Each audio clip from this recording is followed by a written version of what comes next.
bilang suporta sa nagpapatuloy na pamahagi ng tulong at pagprotekta sa mga mangingisdang Pinoy sa Bajo de Masinloc. Muling nagsagawa ng Maritime Domain Awareness o MDA flight ang eroplano ng Philippine Coast Guard kasama ang ilang miyembro ng media kabilang ang PTV News. Narito ang ulat. Naglunsad itong weekend ng Combat Readiness Patrol ang People's Liberation Army ng China sa Scarborough Shoal o Bajo de Masinloc. Base sa inilabas na detalye ng PLA Southern Theater Command, nagpalipad sila ng H-6K bomber aircraft na armado ng anti-ship missile habang nag-deploy din ng iba pang warship. Nito namang Lunes, nagsagawa ng Maritime Domain Awareness o MDA flight ang Philippine Coast Guard kasama ang ilang miyembro ng media kabilang ang PTV News habang papalapit ng Bajo de Masinloc sa distansyang 85 nautical miles. Sumalubong na sa sinasakyan naming Cessna Caravan ang radio challenges. Nanggaling ito mula sa warship ng PLA Navy na may bow number 553 at isang Jiangkai 2 class frigate.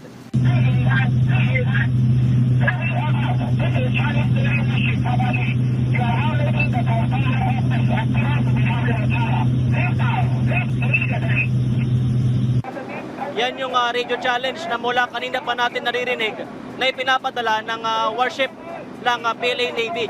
Nagpapatuloy yan habang papalapit itong ating sinasakyang Cessna Caravan ng Philippine Coast Guard sa mismong bahura ng Scarborough Shoal.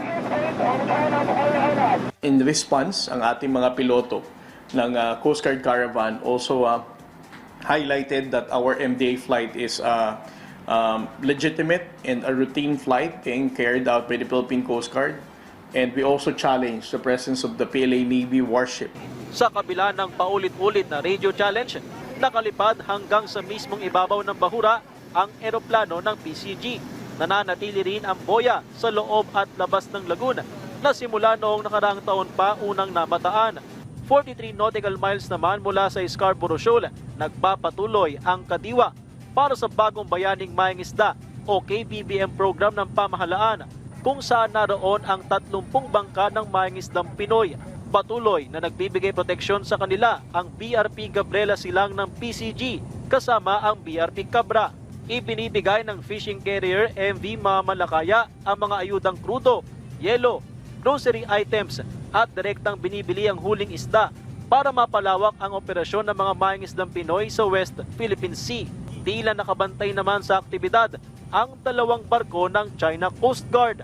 So far, wala naman tayong napabalita pa na harassment like water cannon.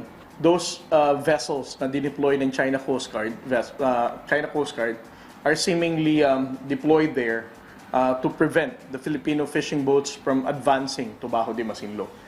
This is also the reason kung bakit ang layo ng ating mga kababayang mangingisda is approximately 35 to 40 nautical miles.